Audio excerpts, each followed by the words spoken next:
Rancher lived alone for years until the Bigfoot guided him into a hidden cave. That sound He again. lived alone on the edge of the wilderness, where silence spoke louder than any man. Not a bear. For years, the forest was his only companion, until the night Not a something man. came for him. It didn't come with anger, but with purpose. The creature stood in the moonlight, eyes full of warning, heart full of need, and when it turned toward the dark woods, he followed. Through fog and fear, they walked together deeper than he had ever gone before, until the mountain opened its secret. Inside the hidden cave, he saw them, not one but a tribe. And when their dying elder reached for his hand, the rancher finally understood the wild had never been against him. It had been waiting for the one man still willing to care. Before we begin, take a moment to comment the name of your city. Where are you watching from tonight? And when the story ends, don't forget to rate it from 0 to 10. The wind howled through the mountains that night, carrying with it the kind of cold that bit through bone. Out there in the lonely valleys of Montana, one cabin stood against the storm, its lantern flickering through waves of snow. Inside, Jack Callahan, a 49-year-old rancher, sat alone at a wooden table. His rough hands cradled a glass of whiskey, his eyes lost somewhere between the firelight and the shadows.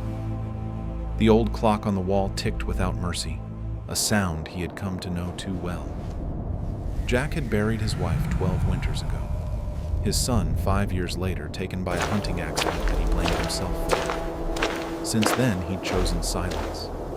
He lived where no one else would, on the edge of the forest, where even the wind seemed to whisper his the name. wild doesn't test He thought you to he'd make break you. peace with loneliness It teaches until you that night. how to heal. At first, he heard it faintly, a deep, heavy rhythm under the roar of the storm. Thud, thud, thud. It wasn't a branch falling. It wasn't the wind. Someone or something was walking outside. Jack rose slowly, his breath clouding in the air. He reached for his oil lamp and his rifle, though. His gut told him this wasn't the kind of trouble a bullet could fix. The front door creaked open, the storm rushing in like an angry spirit. The night was white and endless snow swirling in every direction. For a moment he saw nothing, only the dancing flakes. Then the darkness moved. A massive shape stood at the tree line, taller than any man, broader than any bear. Its outline shimmered between shadow and storm. Jack froze. He'd seen this figure before years ago in brief flashes through the woods, a story whispered in bars and firesides Bigfoot. But this time, it wasn't watching him. It was waiting. The creature shifted, breathing heavily. Then, in one deliberate motion, it lifted its arm and pointed toward the forest. The gesture was clear. It wanted him to follow. Jack's heartbeat echoed louder than the wind. Every instinct screamed to turn back, to close the door, to forget what he'd seen. But something in the creature's eyes stopped him cold. They weren't wild or hostile. They were pleading. He whispered, barely audible over the storm, "You came back." But why? No answer came. Only silence, thick and heavy, broken by the flicker of his lantern flame. Jack took a long breath, set down his rifle, and tightened his coat. Then he stepped off the porch, the snow crunching under his boots. The light from the cabin faded behind him as he followed the towering figure into the trees. The forest swallowed them both, man and myth, into its endless whispering dark. And that was how his story began. A story not of fear, but of a calling, a summons from the wild itself. Part 1. The Path of Silence. The forest swallowed them whole. The moment Jack stepped beyond the last light of his cabin, the world changed. The storm's roar dulled into a heavy quiet, and the falling snow turned into a slow, whispering mist that clung to every branch. He followed the creature, that impossible hulking shape, through the blur of white. Its steps were long, deliberate, almost graceful for its size. Every few yards it turned back to look at him, making sure he was still there. The glow of Jack's lantern threw their shadows together on the snow, two silhouettes moving as one through the fog. No birds called. No wind moved through the trees. Even the crunch of their boots seemed to vanish too quickly, absorbed by the endless silence. It was the kind of quiet that made a man feel the weight of his heartbeat, a quiet so deep it reminded him of loss. Jack adjusted the strap of his coat and muttered under his breath, "It's like the forest opened just for us." His own voice startled him, small and human against something much older. The Bigfoot didn't react. It just kept walking, its massive shoulders brushing branches aside as if they were grass. Now and then the creature would glance back again, its eyes glinting amber in the lantern's reflection, not hostile, not fearful, but watchful. Protective even. Jack felt the air grow heavier the farther they went. The path began to slope downward, and the mist thickened, curling around tree trunks like living smoke. Roots reached up from the ground, twisted and slick, forcing him to move carefully. His boots slipped once, and when he steadied himself on a branch, he looked up, but the Bigfoot was gone. "Hey," he called softly. No answer. Just fog. A sudden ache twisted in his chest, that same choking panic he'd felt years ago when his boy had disappeared for only minutes in these same woods. That night had ended in screams and gunfire. He could still see the blood on the snow, could still hear his son's voice echoing somewhere he could never reach. He blinked hard, forcing the memory down. Not now. Then from up ahead came a low, resonant sound. Not a growl, but something closer to a hum. Deep. Calling. The fog shifted. The Bigfoot stood waiting by a crooked pine, its massive hand raised again in a wordless gesture. "Follow." Jack nodded. "All right. I'm here." They moved again, deeper, slower. The trees grew older now, trunks thick and scarred their tops, vanishing into the mist. Jack realized he didn't recognize this part of the forest at all. He had lived here 20 years, knew every stream and hollow, but this trail, this place felt like it had never existed until tonight. It was as though the earth itself had drawn a new line just for them. The smell of moss and whetstone grew strong. The air cooled with each step, and Jack could see his breath twisting into thin clouds. His lantern flickered, dimming under the damp. That's when he saw it. The trees parted suddenly, giving way to a wall of rock draped in green moss and vines. At first it looked solid, a dead end, but as the lantern light slid across its surface, a narrow shape appeared just wide enough for a man to pass through. A cave entrance, hidden, silent, and alive with the breath of the earth. Jack stopped. His pulse hammered in his ears. The Bigfoot turned to him, standing just a few paces away. Up close it looked less like a monster and more like a being built by the forest itself, fur matted with rain chest rising with slow, powerful breaths. Its eyes, though, were what rooted Jack to the ground. They weren't wild. They were full of meaning. For a long moment they stared at each other. Two creatures, two survivors. The Bigfoot stepped aside, gesturing toward the dark slit in the stone.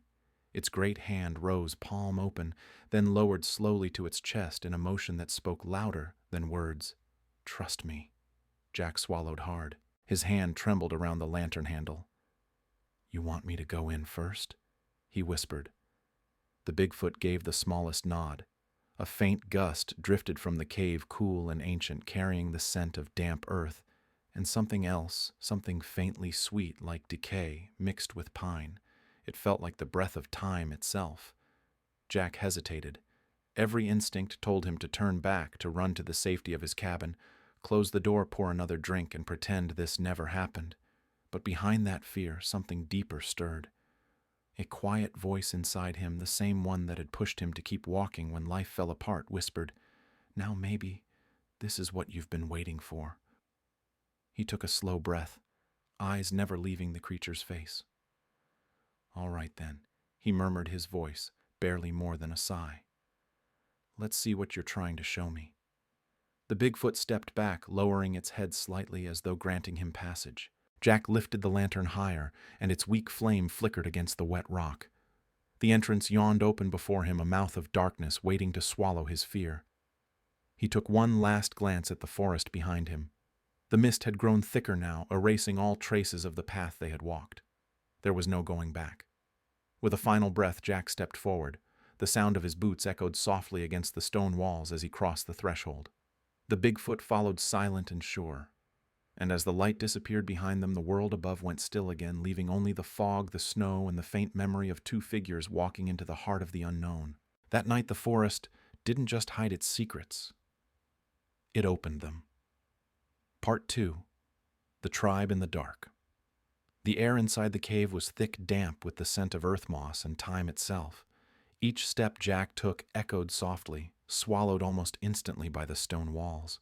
His lantern's glow reached only a few feet ahead, painting trembling shapes on the jagged surfaces. He moved slowly, every sense alert. The ground was slick under his boots, and the ceiling pressed low in places, forcing him to stoop. Water dripped steadily from above each drop, falling like a heartbeat into the silence. Somewhere behind him, the Bigfoot followed silent, a shadow its presence so massive it seemed to change the air. Jack's breath grew shallow. He could feel the weight of the mountain around him, as if he had stepped into the lungs of something alive. Then out of the darkness, something moved. 2 faint glimmers, then 4, 6. A dozen reflections like embers catching light. Eyes. Jack froze. The lantern trembled in his hand. One by one, shapes began to emerge from the black. They were everywhere, towering figures, their fur matted with damp, their bodies still and silent. Each stood at the edge of the light, unmoving, watching. Jack's voice caught in his throat. Dear God. The Bigfoot who had led him here stepped past, moving between the others with a kind of reverence. As it walked, the rest of the tribe parted slow, deliberate, as if performing an ancient ritual. Jack followed with hesitant steps. His lantern cast long shadows, turning the creatures into massive silhouettes on the cave walls. There must have been 20, maybe more males, females, even smaller ones clinging to their parents' legs. No growls, no threats. Only the deep rhythmic sound of breathing, dozens of lungs drawing air in perfect unison. At the heart of the chamber, the path widened. The ground leveled into a flat bed of smooth stone, and there, surrounded by the tribe, lay a massive figure, the largest of them all. Its fur was streaked with gray, its limbs heavy and motionless. Each breath it took came shallow, strained, like wind through dying coals. Its chest rose, then fell, slow and uncertain. Jack felt his own pulse match the rhythm. The Bigfoot that had brought him here, his silent guide, moved to the elder's side. It knelt down, pressing one great hand gently against the chest of the fallen leader. Then it turned its gaze to Jack. In those eyes, Jack saw it urgency, fear, and something else, hope. He understood all at once. They hadn't brought him here to witness. They had brought him to help. He whispered, barely believing it himself. You want me to save him. The Bigfoot stared back, unmoving. Then slowly it placed its hand over its heart and bowed its head, a gesture that needed no words. Jack's throat tightened. His instinct was to deny, to step back, to say he couldn't. He was no doctor, just a man who'd learned a few things from old ranch injuries and lonely winters. He shook his head weakly. I don't know if I can... The Bigfoot rose to full height, then did something unexpected. It took one step closer, towering over him, but its movement was gentle. It extended its enormous arm, not to grab him, but to reach down slowly, deliberately, and touch its open palm to his chest. The warmth of that touch startled him. It wasn't aggressive. It was trust. Jack could feel the pulse through the creature's hand, a deep, steady rhythm like the heart of the earth, and in that touch he understood. They believed in him. He looked past the creature to the fallen elder. The giant's breathing faltered again, weaker this time. The tribe shifted uneasily, letting out low, mournful sounds, vibrations that rolled through the cavern like thunder beneath the ground. Jack could feel it in his ribs, their grief, their fear. He turned the lantern toward the dying elder, its light reflecting in the damp fur, glinting off the droplets of sweat or tears on the faces around him. He thought of his son again. The night he had held the boy's body in his arms, whispering prayers that went unanswered. The helplessness that had hollowed him out from the inside. Maybe this was his second chance. He crouched beside the fallen Bigfoot, his knees scraping stone. The air here was cold and thick with moisture. The creature's chest barely moved. Jack reached out and rested a trembling hand on the fur. It was warm, warmer than he expected. Beneath it, he could feel the faint pulse of life, weak but still there. He exhaled. All right, he whispered, his voice steadier now. All right, I'll help him. The Bigfoot who had guided him bowed deeply its hand, returning once more to its chest in silent gratitude. The others mirrored the motion, a wave of reverence spreading through the tribe. For a moment, the entire cave seemed to breathe with him. Jack placed his lantern on the ground beside the elder's body, its glow flickering over the walls. Shadows danced across the faces of the tribe like old spirits watching from stone. He leaned closer, examining the elder's breathing, the discoloration in the fur around its chest. It looked like infection, a wound perhaps from a hunt or a fight, the kind of injury that would kill even a strong man if left untended. He had little to work with. No medicine, no supplies. But he had his hands and the stubborn heart of a man who'd already lost everything once. He turned to the Bigfoot standing beside him and pointed toward the cave entrance. "I'll need water," he said softly, gesturing the motion of pouring. "And something clean. Cloth bark, anything." The creature seemed to understand. It nodded once, then lumbered away, disappearing into the shadows. Others followed their steps, echoing through the tunnels. For the first time, Jack was alone with the dying elder. He stared down at the creature, at the slow, uneven rise and fall of its chest, and whispered, "Don't you die on me. Not after all this." The flame of the lantern flickered, and for a second Jack thought he saw the faintest glimmer in the elder's half-closed eyes, a spark of recognition or maybe gratitude. He wasn't sure. He just knew that somehow in this cold, forgotten cave, surrounded by creatures born of legend, he'd been given a task that meant something, a chance to make peace with his own ghosts. The air shifted behind him. The Bigfoot returned, carrying a hollowed-out stone filled with water and strips of clean moss. Jack knotted his throat tight. He reached for the water and began his work. The tribe gathered around in a wide circle, silent but attentive. Their eyes glowed softly in the lamplight, dozens of golden embers burning in the dark. As Jack cleaned the wound, the elder stirred faintly, letting out a low, guttural sound that vibrated through the stone. Jack whispered under his breath, "Easy now. You're gonna make it." And in that sacred, trembling silence, man and myth began to bridge the gap between their worlds. The healer of the wild had been chosen. Part 3. The Healer of the Wild. The first light of dawn never touched that cave. Day and night bled into one long moment of flickering fire and the steady rhythm of breath, some shallow, some strong. Jack Callahan had turned that dark, forgotten hollow into a place of healing. A small fire burned in the center, its glow reflecting off the wet walls. Smoke drifted upward, curling into shapes that disappeared into cracks in the stone. The air smelled of moss smoke and life returning. The elder Bigfoot lay on a bed of pine branches and dried grass that Jack had gathered himself. The creature's chest still rose unevenly, but it rose, and that was enough to keep him coming back. Each morning, Jack would make the long trek from his cabin through the fog and frost, carrying supplies in an old leather satchel. Inside were jars of clean water, strips of cloth, crushed herbs, and whatever medicine he could find from his old ranch days. The path was no easier with time, but he no longer feared it. He knew where the roots curved, where the stones shifted underfoot, and where the fog thickened enough to hide the entrance. It had become his new routine, his purpose. When he entered, the tribe would always be waiting. Dozens of them silent and still like statues carved by the earth itself. Their eyes glowed in the low firelight, tracking his every movement. At first he could feel their suspicion like weight on his shoulders, but that had changed. Now as he stepped inside, some would lower their heads slightly, a gesture he had come to understand as respect. He never spoke to them. Words didn't belong here. Only intent did. Jack knelt beside the elder, setting down his satchel. The creature's breathing rasped, softly, shallow, but steady. He'd cleaned the wound as best he could, a deep gash along the ribs, still swollen but no longer bleeding.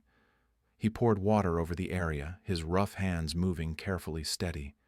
The skin was thick, coarse, like hide, and yet fragile in its way. The firelight made everything glow amber. Sweat beaded on his forehead as he worked his movements, slow, methodical. He whispered almost to himself, "Maybe this is what I was meant to do." He thought of his boy again, that small hand he couldn't save, the last words he never heard. For years his hands had trembled when he remembered that night. But not now. Now they were sure. They had found something worth steadying for.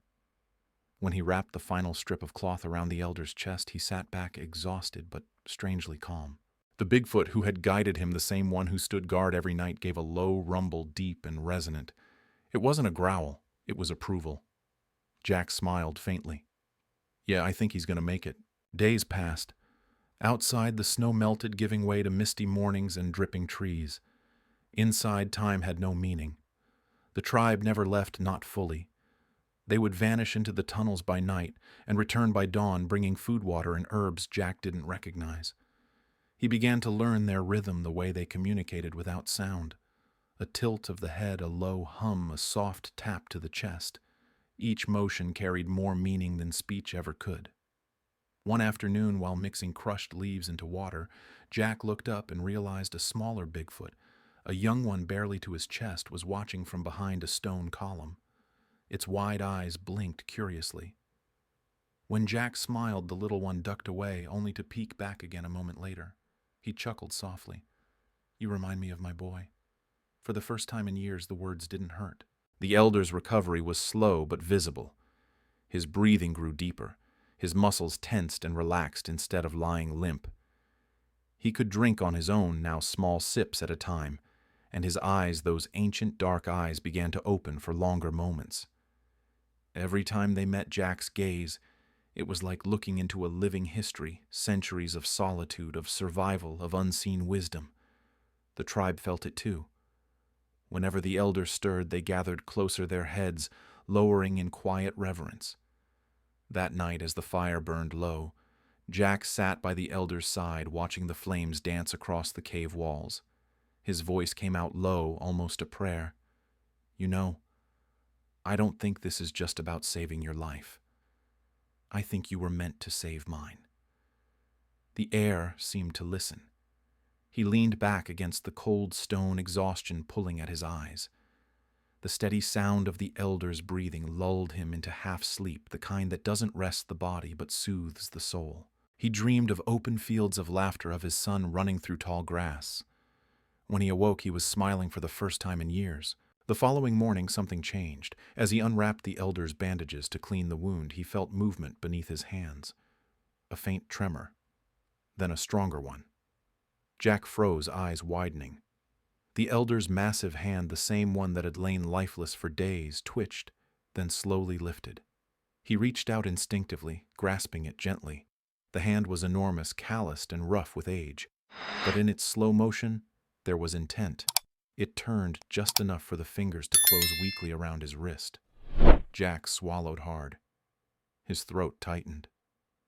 The elder's eyes opened, not fully, but enough for a dull glow to reflect the firelight. Their gazes met. For a heartbeat, everything stopped.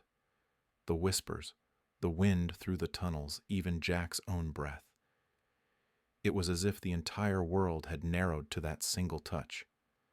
Man and myth, connected by pulse and warmth. Two beings separated by nature, united by purpose. Jack whispered, his voice shaking. "That's it, old friend. You're going to be all right." The elder exhaled, a deep, resonant sound that rolled through the cave like thunder softened by mercy. Around them, the tribe stirred heads, raising eyes, widening.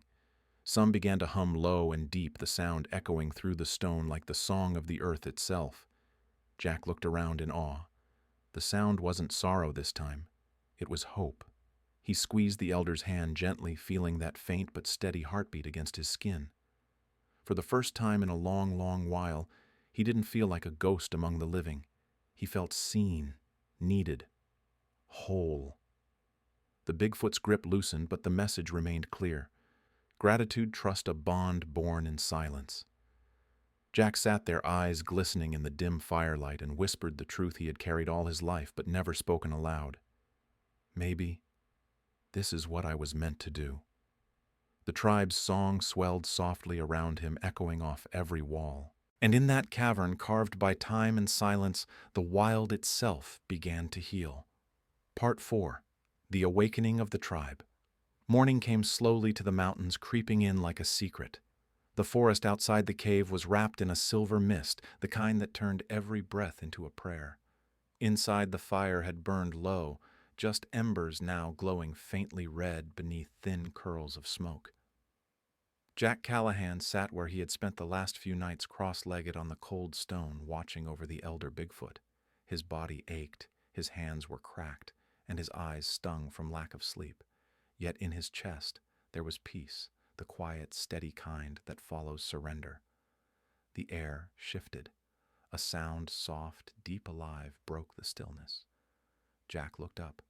The elder Bigfoot stirred its chest, rising in one long, strong breath. Then another. The creature's hand flexed slow and deliberate, pressing against the stone beneath it. The tribe around them rose to their feet in silence. Jack's breath caught as the elder began to lift itself, not with ease, but with intent, with strength that had been lost for days. The creature pushed upright, leaning against the cave wall. Steam rolled from its body in the cold morning air. Its massive frame trembled, but it stood. And when it did, the first rays of sunlight broke through the cave's narrow opening. Golden light streamed in, cutting through the smoke, scattering over wet rock and fur and human skin alike. The cavern seemed to breathe with it, the stone, the fire, the tribe all alive in that sacred glow. Jack could only whisper, "You did it. You're alive." The elder turned its gaze to him, eyes deep and dark as the mountain itself. There was recognition there, not just of the man who had tended its wounds, but of something older, a bond. Then with slow, deliberate movement, the elder raised one hand, broad, scarred, heavy, and pressed it to its chest. The rest of the tribe followed instantly. One by one, every Bigfoot in the cave mirrored the gesture, hands pressed over hearts, heads bowed. The air filled with the sound of low, resonant hums, a vibration that wasn't quite music, yet carried the weight of something sacred. Jack could feel it in his bones. It wasn't a chant of worship. It was a ceremony of thanks. The hums deepened, echoing through the chamber like a heartbeat shared by many. The walls shimmered faintly in the golden light, the air warm with breath and reverence. Jack didn't understand their words, but he didn't need to. He felt their meaning, gratitude, respect, and something else, forgiveness. The elder stepped forward slowly, each movement deliberate, ancient, full of grace. Its size dwarfed Jack, yet its presence carried no fear. When it reached him, it bowed its great head and extended one enormous hand. Resting in its palm was an object, a small ring of smooth stones bound together with silver feathers. Simple, yet impossibly beautiful. The creature held it out to him. Jack hesitated, his throat tightening. He'd received medals once for service, for bravery, but never anything like this. This wasn't about honor. It was about trust. He reached out his hand, trembling as he accepted the gift. The stones were warm, almost pulsing as if holding the last breath of dawn inside them. He looked up, meeting the elder's eyes again. Something broke open inside him, something that had been locked away for years. Tears filled his eyes before he could stop them. He bowed his head and placed a hand over his chest, mirroring their gesture. "Thank you," he whispered, "for trusting me, for letting me belong." For the first time in years, his tears didn't come from grief. They came from grace. The humming grew louder now, a unified tone that filled every corner of the cavern. The sound rose like wind in the trees, low at first, then swelling, vibrating through stone and skin and soul. Jack looked around in awe. The tribe stood in perfect stillness, their bodies shimmering under the rising light. Every breath, every hum, every glance carried meaning. He felt the warmth spreading not just from the sun, but from within. The light touched his face, and in it he felt something holy, not divine, but deeply human. A forgiveness that didn't come from prayer or confession, but from connection. Nature had accepted him again. The elder Bigfoot turned toward the entrance of the cave, raising its arm toward the forest beyond. The hums began to fade, replaced by silence so complete it felt alive. Outside, the mist thinned. Shafts of gold broke through the treetops, turning frost into diamonds. Birds began to sing for the first time in weeks. The elder looked back at Jack one last time, its expression unreadable but full of quiet understanding. It pressed its hand once more to its heart, then reached out, brushing its fingers lightly against his shoulder. Jack froze. The touch was gentle, reverent, a blessing. In that single motion, he felt it all: the years of loneliness, the weight of guilt, the ghosts that had followed him through every storm, all lifted, washed away in that morning light. His voice cracked as he whispered, "I don't deserve this." But maybe he did. Because for the first time since losing his family, he wasn't empty anymore. He wasn't haunted. He was part of something larger, a story that stretched beyond man, beyond myth. He looked down at the stone circle in his hand, the feathers trembling softly in the cave's gentle draft. A symbol of unity, of peace, of life returning. The elder turned and let out a low melodic call, one that echoed deep into the tunnels beyond. The other Bigfoots answered their voices, weaving together into a sound that shook the mountain. It wasn't a farewell. It was a promise. Jack stood there clutching the gift to his chest as the tribe slowly began to move, retreating deeper into the tunnels, their figures swallowed by the golden mist. Only the elder lingered for a moment longer at the cave's mouth, framed in the dawn light. It looked back one last time, eyes meeting Jack's. Then, with a nod, slow, deliberate, eternal, it disappeared into the wild. The hums faded, replaced by birdsong and the soft crackle of fire. Jack stood alone, bathed in sunlight, the feathers in his hand glinting like silver fire. He took a deep breath. The air was cool and clean. For the first time in years, he felt whole. Tears rolled down his cheeks as he whispered, "You forgave me, and maybe the earth did too." The light filled the cave completely, then a golden flood that touched every shadow, every scar, every wound. It wasn't just mourning, it was a baptism. The wild had awoken, and with it, so had he. Part 5. The Return to Light. The forest had gone silent again, but it was not the silence of fear. It was the silence of peace. Days had passed since the tribe vanished back into the wild. The snow that once blanketed the valley had melted into soft patches of green. The trees glistened under the morning light, and the air carried the scent of pine and wet earth. For the first time in years, Jack Callahan woke to the sound of birdsong. He sat on the porch of his weathered cabin, a mug of coffee in one hand and the stone circle in the other. The silver feathers caught the sunlight, shimmering like something alive. He turned it slowly between his fingers. The stones were warm now, as though they'd absorbed part of the cave's light, or perhaps part of the elder's spirit. It didn't matter which. Either way, they reminded him that he was no longer alone. The valley stretched before him, wide and golden beneath the rising sun. The grass swayed in soft waves, and a small herd of wild horses moved lazily through the field below. Their silhouettes cut across the light like brushstrokes on a painting. Jack smiled, a real smile, not the polite kind, not the forced one he used when the loneliness got too loud, but the quiet kind that starts in the chest and spreads outward. He reached for a piece of wood from beside the porch, an old plank from a broken fence, and pulled his knife from his belt. Slowly, carefully, he began to carve words into it. The knife scraped softly each stroke, deliberate, steady, forgiven by the wild. The letters were uneven, but they felt right, honest. He sat back and looked at them, the sunlight filling every groove. That was the truth of it, not just of the Bigfoot, not of the forest, but of himself. He had carried guilt for so long that it had become his shadow. But now, sitting in the golden quiet of the valley, he realized something simple and profound. The wild had never punished him. It had only mirrored the ache he carried, waiting for him to listen. A breeze moved through the trees, whispering across the field. Somewhere far off, a low, resonant sound echoed through the forest. Not a roar, not a growl, but something deeper, familiar. Jack froze, listening. It was faint, carried by the wind like a memory. He stood slowly, his heart quickening.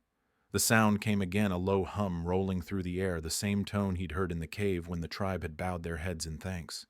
He turned toward the mountain's eyes, squinting against the light. Nothing moved. No figures in the mist, no footprints in the grass. But he didn't need to see them. He could feel them. They were still out there, the tribe, the elder, the guide, watching from the deep woods, unseen, but not gone. Jack smiled softly. "Thank you," he whispered to the horizon, "for letting me belong, even just for a while." The day stretched lazily forward. Jack went about his work, mending fences, feeding the horse, chopping a little wood, all with the easy rhythm of a man who had found peace in routine again. But everything felt different now. The same wind that once howled through the valley now seemed to hum gently through the trees. The same silence that used to feel empty now felt alive. He stopped at the water trough, catching his reflection in the still surface. The man staring back wasn't the same one who had walked into that cave. His eyes were softer but steadier. He touched the pendant hanging around his neck, the stone circle and silver feathers. It wasn't just a gift. It was a promise. A reminder that healing doesn't come from forgetting the past, but from forgiving it. As evening settled, the sky burned orange over the mountains. Jack sat by the fire inside his cabin, the warmth wrapping him like an old friend. The wood popped and cracked, sending sparks up the chimney. On the mantel sat the carving he'd made earlier, the words etched deep, forgiven by the wild. He poured himself a small glass of whiskey, the same one he used to drink in silence and sorrow. Tonight it tasted different, warmer. He raised it toward the window, where the last rays of sunlight touched the snow peaks. "To you, old friend," he said softly, "and to the tribe." The wind outside stirred again, gentle this time, like a sigh through the pines. And then faintly he heard it. A single note, deep and low, echoing from somewhere beyond the valley. Not thunder, not wind. A voice, the same tone of gratitude he'd once heard under the mountain. Jack closed his eyes, a tear slipping down his cheek as the sound faded into the dusk. "The wild never meant to hurt me," he whispered. "It only wanted to heal what I'd lost." Night fell slow and soft. The stars appeared one by one, reflected in the still waters of the stream. The air smelled of wood smoke and pine. Jack stepped outside again, standing on the porch, listening. The forest stretched endlessly before him, vast, eternal, alive. He didn't feel small anymore. He didn't feel forgotten. Somewhere deep in that forest, the tribe would continue, hidden, ancient, watching over their own. And maybe, just maybe, they were watching over him too. He turned back toward the cabin, the firelight spilling through the open door, casting golden shapes across the floorboards. He took a deep breath, smiled, and whispered one last word into the wind, a word that carried every ounce of gratitude in his heart. Home. Then he stepped inside and lit another log in the fire. The flames rose, crackling, filling the cabin with warmth. Outside, the wind carried one final distant echo, a low hum of peace rolling through the trees. And somewhere in that sound, he swore, he heard the faintest voice, deep and kind, whispering back, "Rest well, rancher." Jack smiled, leaned back in his chair, and closed his eyes as the light flickered across his face. For the first time in years, he didn't dream of loss. He dreamed of the forest and of the wild that had finally forgiven him. Part 6. The Rancher's Light, 400-500 words. The dawn broke over Montana like a slow breath of gold. From above the valley glimmered rivers of mist, winding between mountains' trees, whispering in the early wind. And in the heart of it all stood the small wooden cabin, smoke curling gently from its chimney. The camera pulled back, rising higher until the cabin looked like a single ember glowing in a sea of green. Inside, the fire was still burning. Jack Callahan sat by the window, wrapped in the soft morning light. His face, once hardened by loss, now carried a peace that seemed carved by the land itself. The stone circle and silver feathers hung above the mantel, swaying lightly in the draft, reminders that the line between myth and man had always been thinner than he thought. He took a slow sip of coffee, eyes drifting toward the horizon. Beyond the trees, the first rays of sun touched the peaks, the same mountains that had once hidden a secret tribe, and a truth that had changed him forever. The wind stirred again, faint, low, familiar. For a moment he could almost hear it, that same deep hum from the forest, like a heartbeat carried on the air. He smiled, his voice quiet but sure. Sometimes the wild doesn't test you to break you. It comes to remind you you still have a heart. The shot widened, the camera lifting through the golden haze as the cabin grew smaller, the valley vast and endless beneath. The world seemed to exhale, full of peace and purpose. You've just listened to Rancher Wild West Stories, the only channel that blends cinematic Western ancient legends and healing emotion, where every tale begins with loneliness and ends with light. If this story touched your heart tonight, take a moment to comment where you're watching from and rate it from 0 to 10 before you fall asleep under the stars. The sound of wind fades into soft guitar strings, slow, gentle, echoing across the wild. Then the screen drifts to black with one final line written in golden letters forgiven by the wild.